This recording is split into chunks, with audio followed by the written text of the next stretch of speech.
ओम नमो भगवते वासुदेवाय। दर्शकों, एक बार धर्मराज युधिष्ठिर के पूछे जाने पर भगवान श्री कृष्ण ने उनको सफला एकादशी के बारे में बताया। श्री कृष्ण द्वारा बताई गई कथा के अनुसार एक समय चंपावती नाम के राज्य में महिष्मान नाम का एक राजा राज्य करता था। इस राजा की 4 संतानें थीं और चारों ही पुत्र थे।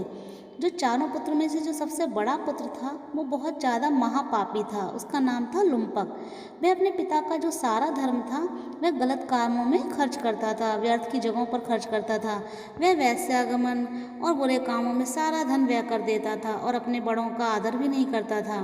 वह ब्राह्मणों का भी आदर नहीं करता था। राजा को जिस दिन लुम्पक के कुकर्मों के बारे में पता चला तो राजा ने उसे राज्य से बाहर निकालने का निर्णय लिया।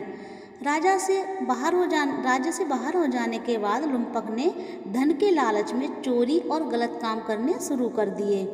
एक समय ऐसा आया जब उसने पशुओं को मारकर खाना शुरू कर दिया। वह जंगल में एक पीपल के वृक्ष के नीचे रहता था।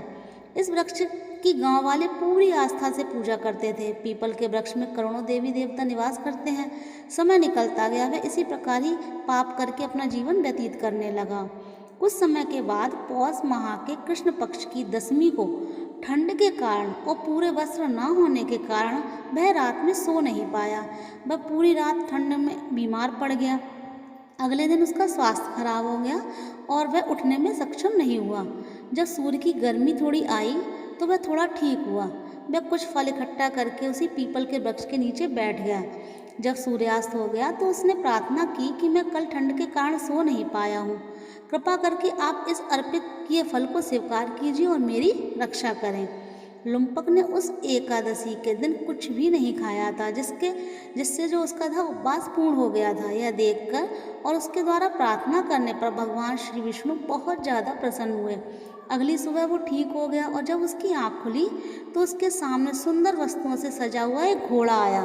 तभी आकाशवाणी हुई कि तेरे एकादशी के दिन किए हुए व्रत से नारायण जी की कृपा तेरे ऊपर हुई है, जिससे कि तुझे सभी पापों से मुक्ति मिल गई है।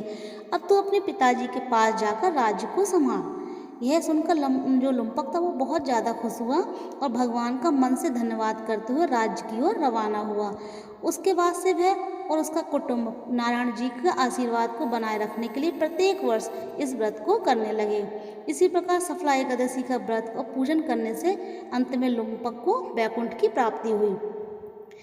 एकादशी के इस व्रत को करने और व्रत के दौरान कथा पढ़ने और सुनने वाले मनुष्य को अश्वमेध यज्ञ के समान फल की प्राप्ति होती है। इस व्रत को करने से सभी पापों का नाश भी होता है और मोक्ष की प्राप्ति होती है। अब हम आपको बताएंगे इसका पारण समय। इसका जो पारण समय है, इस बार जो एकादशी सफला एकादशी है वो 19 दिसंबर की है। तो 19 दिसंबर को व्रत रखा जाएगा और इसका पारण समय 20 दिसंबर को सुबह 8:05 से लेकर 9:13 तक है।